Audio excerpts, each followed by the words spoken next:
How dare you touch me? Do you have the slightest idea who you're speaking to?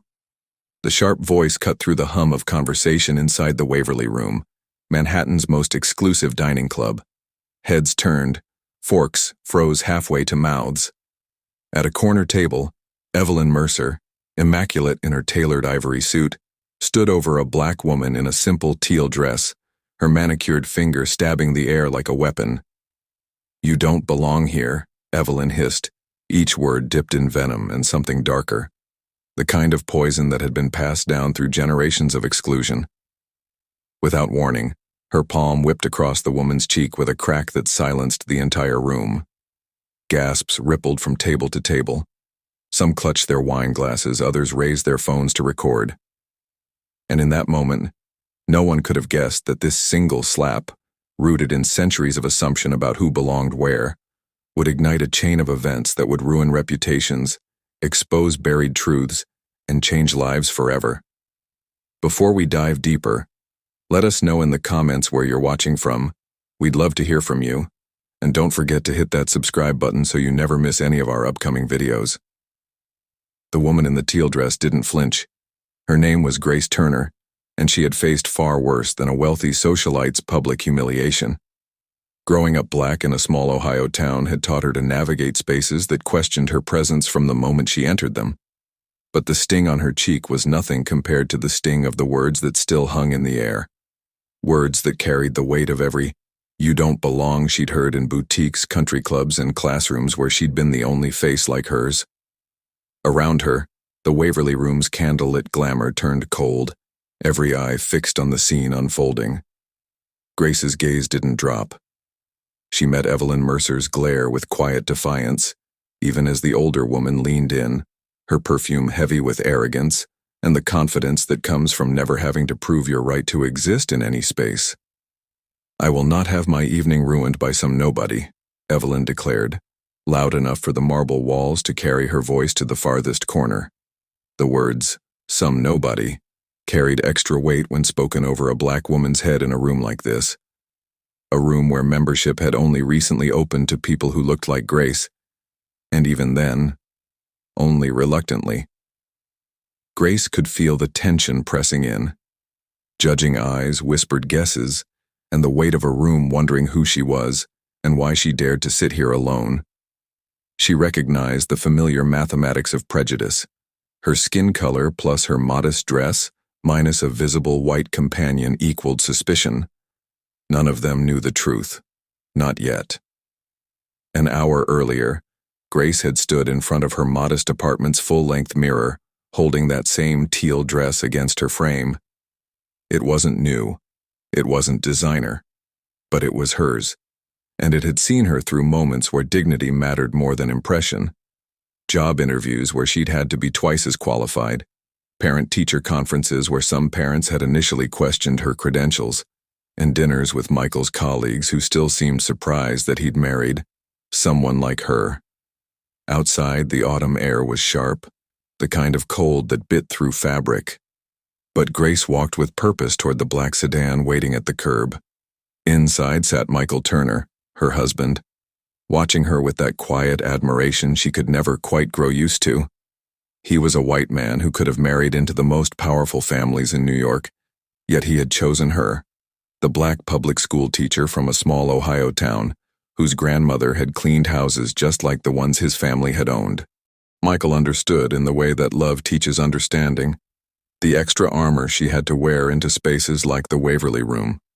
He'd learned to recognize the subtle shift in her posture when she prepared for battle, the way she squared her shoulders against invisible arrows. Tonight was supposed to be a celebration. Michael's latest deal had closed, and the Waverly Room was their rare splurge, a place where he was known by name and she, by extension, was supposed to belong. The Waverly Room rose from the corner of Lexington Avenue like a monument to exclusivity. Dark glass, brass accents, and a doorman whose expression revealed instantly who was welcome and who was not. His eyes lingered on Grace just a beat too long, the kind of pause that asked silent questions. "Are you sure you're in the right place? Are you meeting someone? Do you have a reservation?" Michael handed over the keys, the valet greeting him by name, while Grace trailed half a step behind, adjusting the strap of her modest clutch, familiar with the choreography of spaces that tolerated her presence but didn't celebrate it. Inside, the low murmur of conversation mingled with the faint sound of a string quartet, each note polished like the crystal chandeliers above.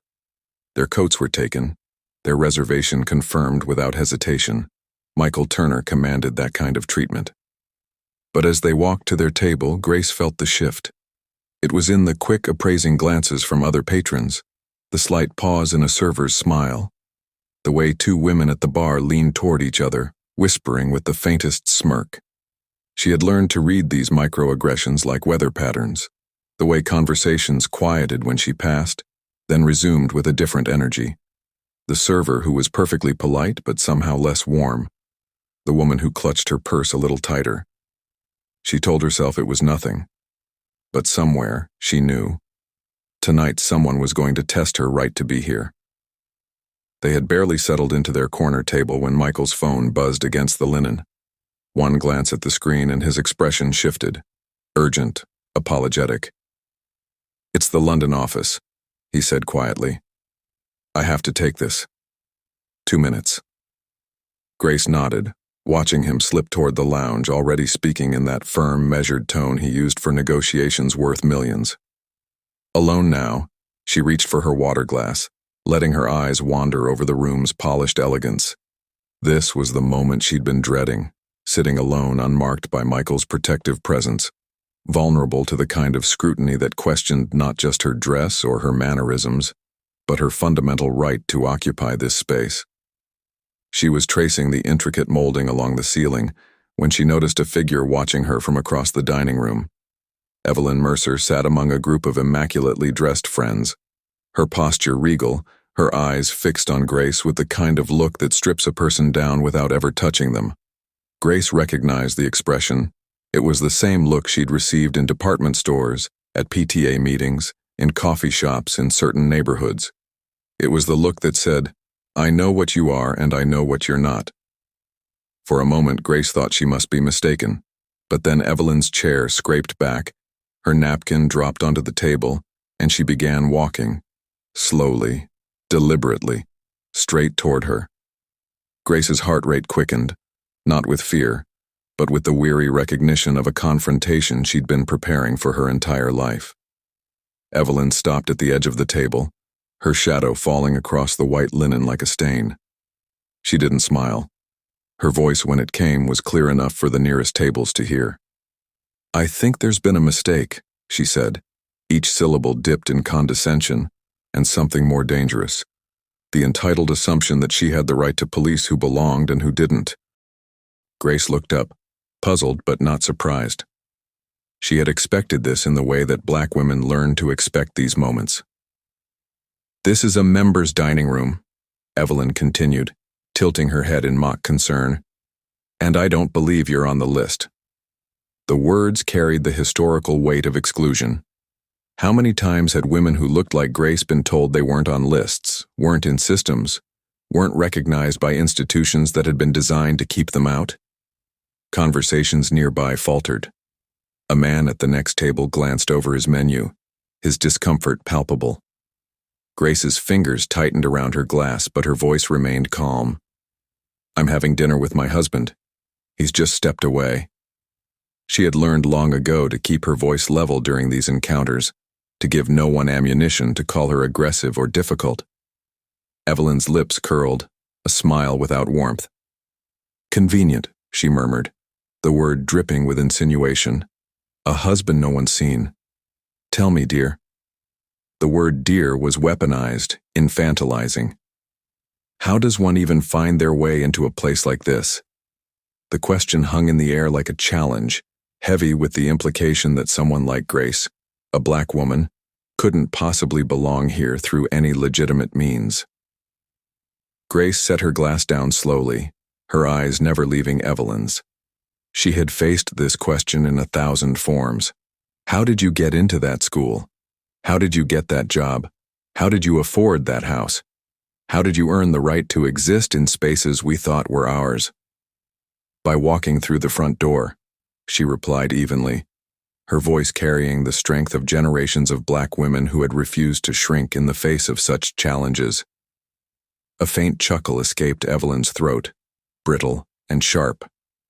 "Oh, darling," she said louder now, so the words carried beyond their table. "This isn't the kind of place you just walk into. People here earn their place." The irony was lost on Evelyn, that she herself had inherited her position, while Grace had truly earned hers through scholarships, hard work, and navigating systems designed to exclude her. A ripple of murmurs stirred the air. Grace could feel the weight of every gaze turning toward them, some curious, some disapproving, others uncomfortable with the naked display of prejudice happening before their eyes. She recognized the familiar theater of racism, performed loudly enough for an audience, confident in its righteousness. Evelyn leaned in closer, her perfume cloying, her voice a whisper meant for all to hear. "You don't belong here. You never will." The words landed like stones, carrying the accumulated weight of every door that had been slammed, every opportunity denied, every space that had been declared off-limits to people who looked like Grace. The words stung, not because they were true, but because they echoed every doubt Grace had ever carried. The voice that wondered if she was reaching too high, wanting too much, taking up space that wasn't meant for her. But Grace had learned to distinguish between the voice of internalized oppression and the voice of her own truth. She stayed still, steady. For Evelyn, stillness felt like defiance. How dare this black woman refuse to be ashamed, refuse to leave, refuse to accept her judgment? Her manicured hand rose without warning, slicing the air before landing across Grace's cheek with a sharp crack. The sound silenced the room in an instant. Forks hovered mid-air, every head turned. The Waverly Room had just witnessed something that many of its patrons preferred to pretend didn't happen anymore. The raw, ugly face of racial animosity dressed in pearls and privilege. The sting burned across Grace's cheek, but she did not raise her hand, did not look away. She had been trained by experience not to give anyone reason to call her violent, unstable, or threatening. Her stillness was both dignity and survival strategy. Somewhere in the charged silence, the low click of polished shoes grew louder, steady, unhurried. Michael had returned. His tall frame cut through the narrow space between tables, his gaze fixed on Evelyn with a focus that made people instinctively lean back. He stopped beside Grace without breaking eye contact with her attacker, his hand immediately going to his wife's shoulder in a gesture of protection and solidarity. "Did you just put your hands on my wife?" The question was quiet, but it carried through the entire dining room, each word measured like the prelude to a verdict. Michael's presence shifted the entire dynamic. Suddenly, Grace wasn't just a lone black woman to be dismissed, but the wife of someone with power and connections. Evelyn blinked, her composure slipping for the first time. The confident woman who had felt entitled to police Grace's presence now faced the reality that her victim was connected to someone who could make her life difficult. Around them, diners shifted, whispering names to one another, connecting faces with headlines. Michael rested his other hand gently on Grace's shoulder, the contrast between tenderness toward his wife and the steel in his eyes unmistakable. "I'll ask you again," he said, his voice tightening. "Did you touch her?" Evelyn's mouth opened, then closed again, the confidence in her eyes flickering like a candle in wind. "I barely touched her," she said at last, her voice brittle with the first cracks of accountability. Michael's expression didn't change, but the temperature in his gaze seemed to drop. "Barely touched her," he repeated, his voice carrying the weight of a man who had built his fortune on precision and consequences. That's not what it sounded like to everyone in this room. A few tables away, an older man in a navy blazer raised his hand. "I saw the whole thing. Your wife didn't provoke her. She was sitting quietly, and that woman walked over here and struck her without cause." Harold's voice carried the authority of someone who had witnessed injustice and refused to let it pass in silence. Evelyn shot him a glare, but the momentum had shifted. People were murmuring now, not just watching.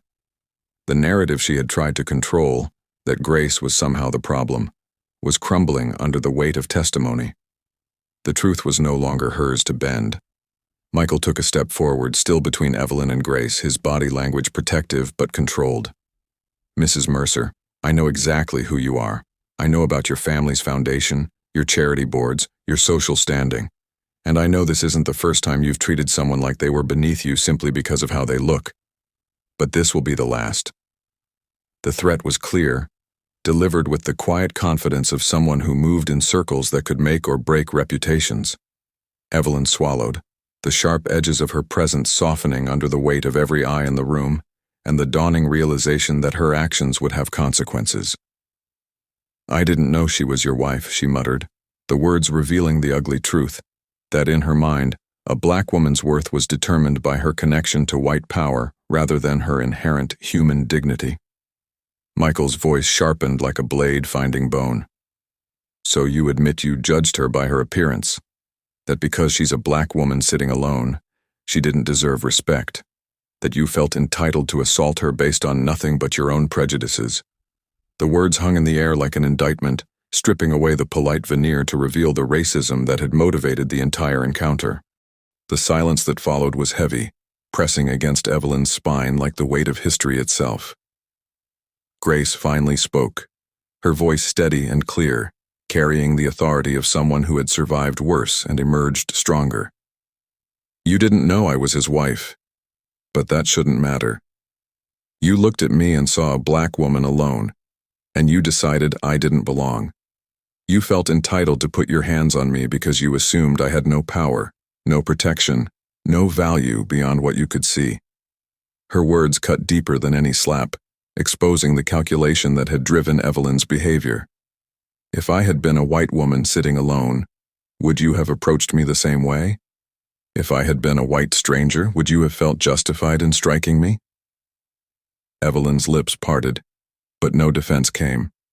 Grace's questions had stripped the situation to its core, leaving only the ugly truth of racial bias dressed in respectability. The room remained silent, but it was a different silence now. Not the shocked quiet of witnessing assault, but the uncomfortable stillness of a room confronting its own complicity. How many times had they witnessed smaller versions of this scene and said nothing? How many microaggressions had they ignored?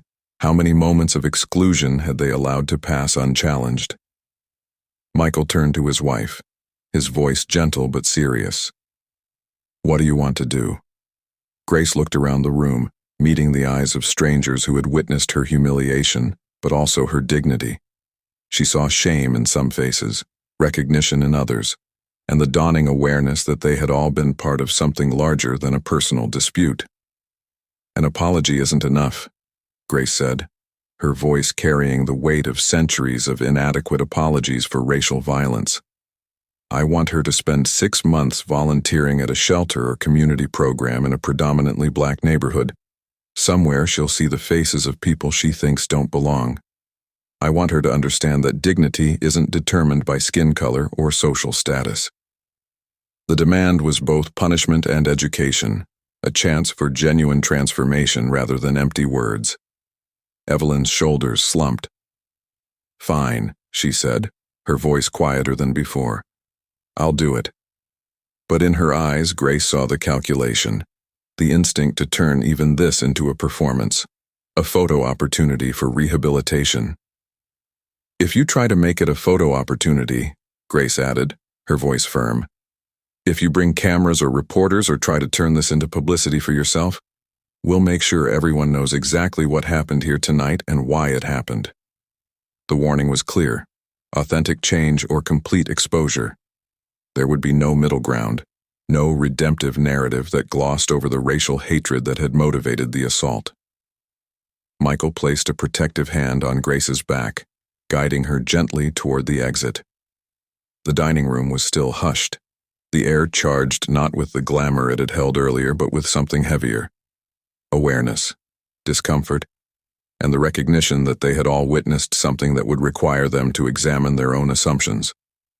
At the door, Grace turned back once, not at Evelyn, but at the room full of silent witnesses.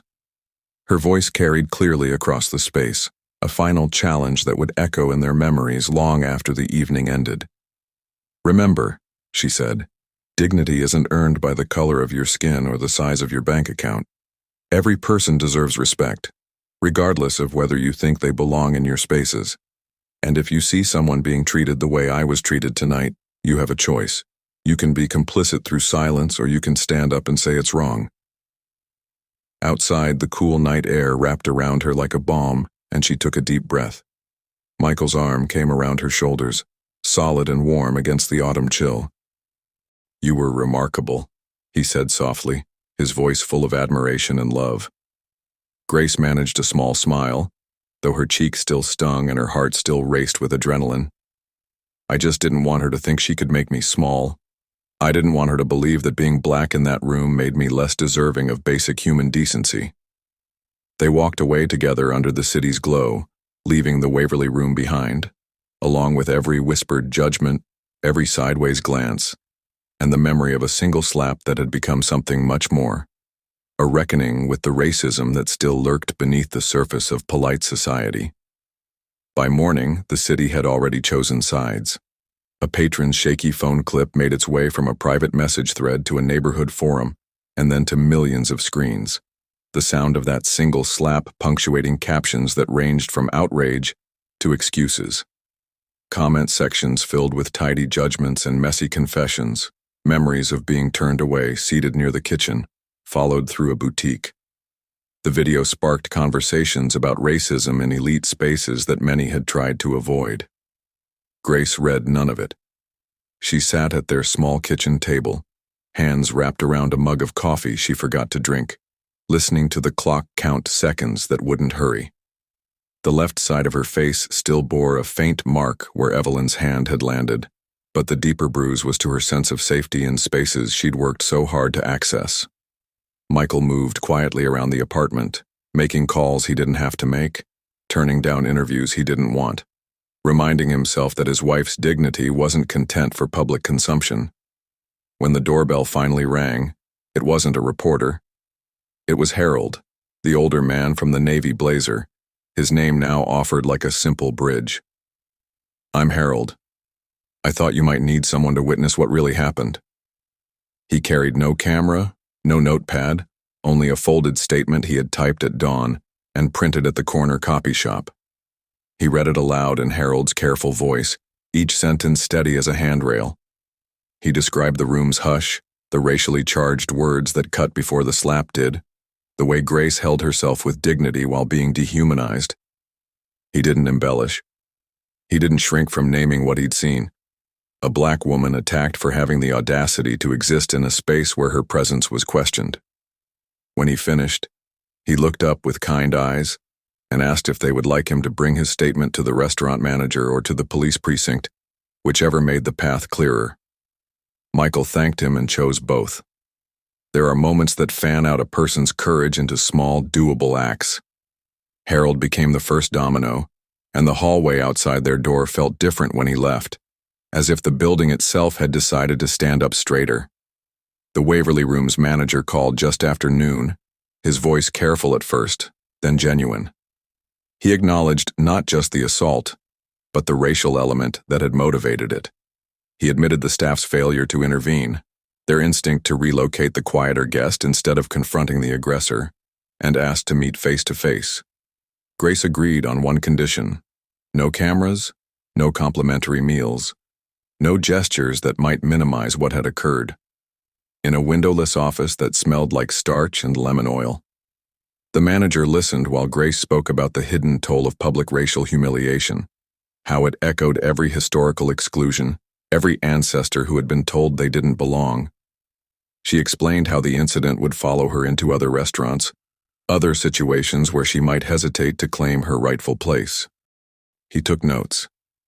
He did not interrupt or offer quick fixes.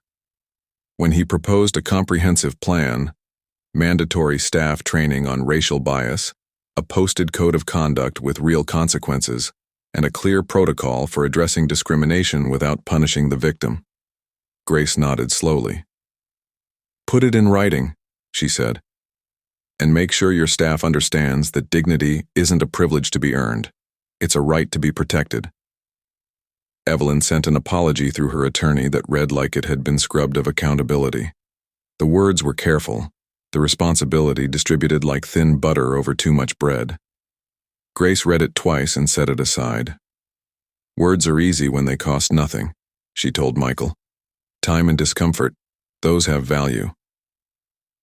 The volunteer coordinator at the New Horizons Community Center in Harlem called that same afternoon, her voice a blend of weary hope and practiced boundaries.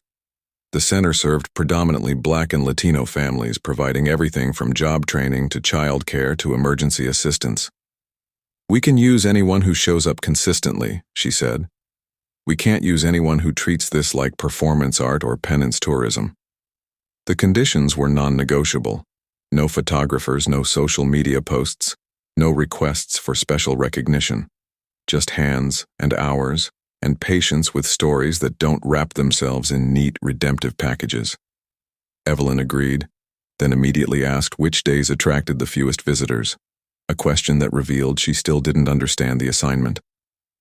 The coordinator exhaled through a knowing smile. Mrs. Mercer, she said gently, if you're worried about being seen doing this work, you're not ready to do it properly. On her first Tuesday morning at New Horizons, Evelyn arrived 10 minutes early in spotless sneakers that still whispered money with every step. She stood in the lobby like someone waiting for instructions that would make sense of an alien world. The coordinator, Maria Santos, handed her a clipboard and a simple directive. Today you're helping with intake interviews. Listen more than you talk. The first woman Evelyn met was Keisha, a 28-year-old single mother seeking help with childcare while she attended nursing school. As Keisha filled out forms, she mentioned working 3 part-time jobs to make ends meet, studying between shifts, and hoping her 4-year-old son wouldn't remember the nights they'd eaten cereal for dinner. Evelyn found herself wanting to interrupt with advice to fix the situation with connections or money. But something in Keisha's steady voice, the same dignity Grace had shown in the restaurant, made her pause and simply listen. When Keisha mentioned that some people questioned whether she really deserved help, given her circumstances, Evelyn felt an uncomfortable recognition flutter in her chest.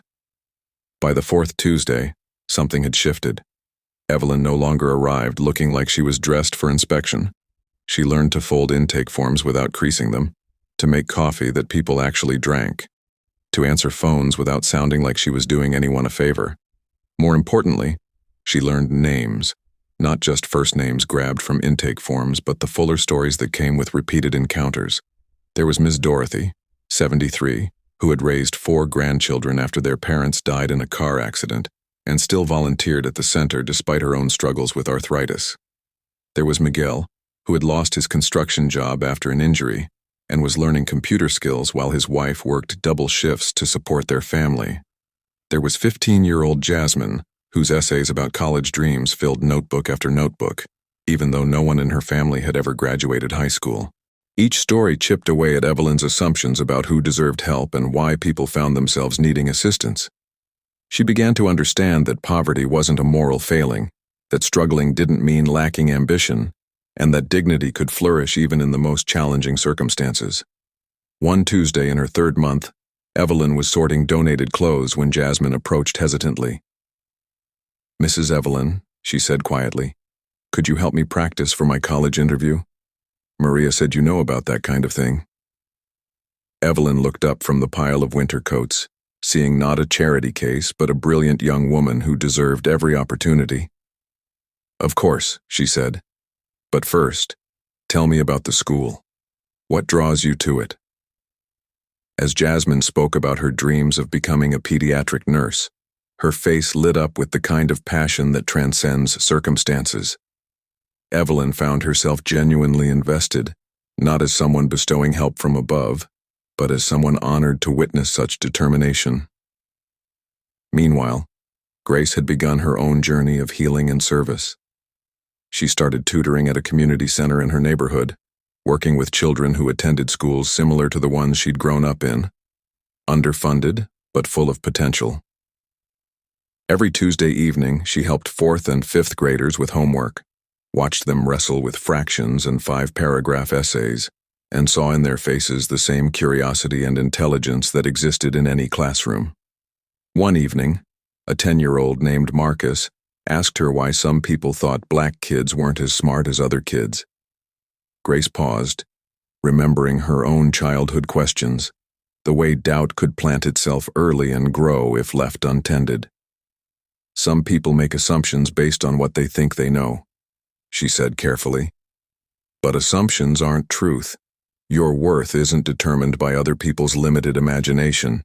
You determine your worth by how hard you work, how kind you are, and how much you let yourself dream."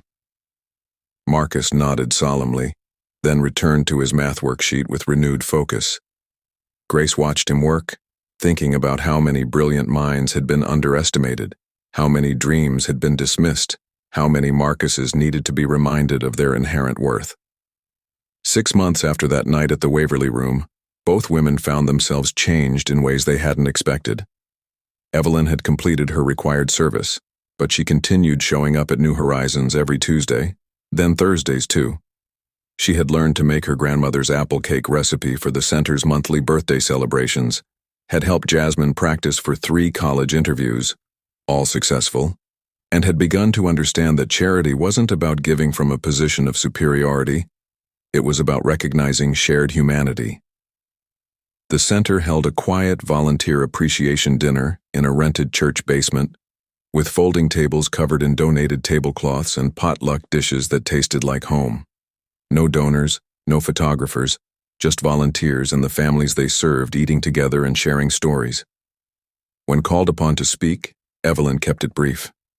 She talked about arriving 6 months ago as someone fulfilling an obligation, believing she was there to help those people. She described the slow realization that she had been the one needing help understanding her own prejudices, help recognizing dignity in forms she hadn't been taught to see, help becoming a better person. "I learned that my assumptions about who belongs where were rooted in ignorance and privilege," she said to the quiet room. "I learned that worth isn't measured by wealth or connections or skin color. And I learned that the people I thought I was helping were actually teaching me what real strength and grace look like." The room didn't erupt in applause. This wasn't that kind of gathering. But heads nodded in recognition, and a few people offered quiet hms of acknowledgement. Real change, Evelyn had learned, was often quiet. Grace did not attend the dinner, but she had been invited. Maria Santos had called to tell her about Evelyn's transformation, to ask if she might be willing to meet with the woman who had struck her. Grace listened thoughtfully, then declined politely. "I'm glad she's learning," Grace said. "I hope it's genuine and lasting, but my healing doesn't require me to witness her redemption. Some forgiveness happens at a distance." Instead, Grace spent that evening at her own tutoring center, helping prepare for a spelling bee. She watched 8-year-old Destiny practice the word perseverance, breaking it down syllable by syllable, refusing to give up even when the letters seemed to jumble together. "Perseverance," Destiny said finally, grinning with triumph. "That's exactly right," Grace said, thinking about how some lessons take longer to learn than others, but persistence usually pays off. A year later, the Waverly Room had become a different kind of place.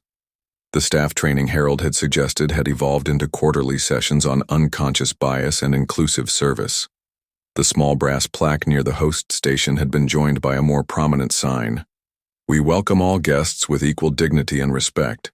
Discrimination of any kind will not be tolerated." More importantly, the staff had been empowered to intervene when they witnessed inappropriate behavior, with management's full support. 3 times in the past year, patrons had been asked to leave for making other diners uncomfortable based on race, religion, or perceived economic status. The restaurant's reputation had not suffered. If anything, it had gained recognition as a place where everyone could dine in peace. Grace and Michael returned once, almost a year to the day after the incident. The hostess, a young black woman who had been hired during the restaurant's renewed commitment to diversity, greeted them warmly.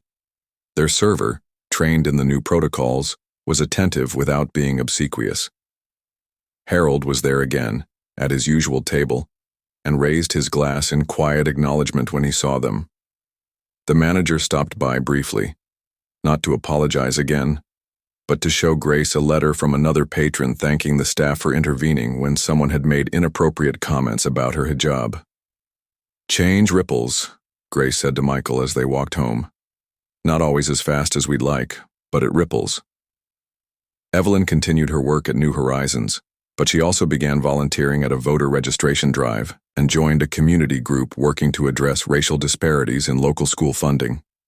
She had learned that good intentions without sustained action were just another form of privilege, the luxury of feeling better without doing better.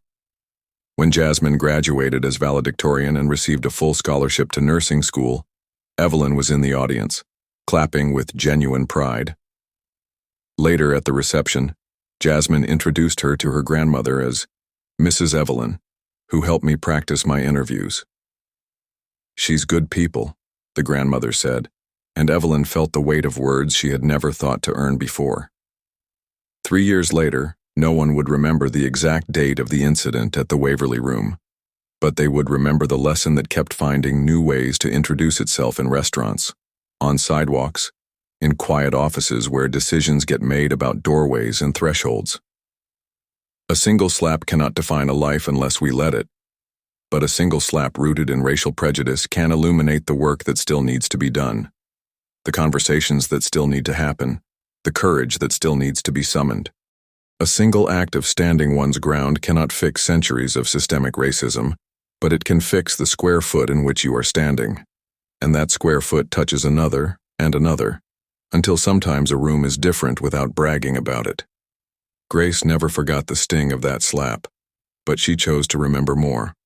The sound of Harold's voice bearing witness, Michael's protective presence, her own refusal to be diminished, and the knowledge that dignity, once claimed, becomes harder for others to deny. Evelyn never forgot the shame of that moment, but she chose to remember more. Jasmine's determination, Dorothy's wisdom, Miguel's resilience, and the discovery that her life became richer when she stopped guarding it against people who looked different from her. If you had been there that night, when the room went still and a choice had to be made between spectacle and decency, between silence and solidarity, would you have stood up or watched from your plate? The answer is yours to keep and to use the next time a chair, a table, a threshold asks you for a plain kind of courage. A single act of standing one's ground cannot fix centuries of systemic racism, but it can fix the square foot in which you are standing. And that square foot touches another and another, until sometimes a room is different without bragging about it. If you had been there that night, when the room went still and a choice had to be made between spectacle and decency, between silence and solidarity, would you have stood up or watched from your plate? The answer is yours to keep and to use. The next time a chair, a table, a threshold asks you for a plain kind of courage. And if this story stayed with you, if the faces, the voices, the moments of choice still echo in your mind, there are more stories waiting for you here. Stories of people who stood their ground, who faced the quiet tests that change everything, who remind us that dignity is never free, but always worth protecting. So when you're ready for the next one, click through to our other videos. Each one carries its own turning point, its own moment where someone decided who they were going to be. We'll be here to tell it to you, the way it happened, and the way it mattered. Subscribe if you haven't already and join us for the next chapter. Because the world doesn't run out of stories. It only runs out of people willing to notice them.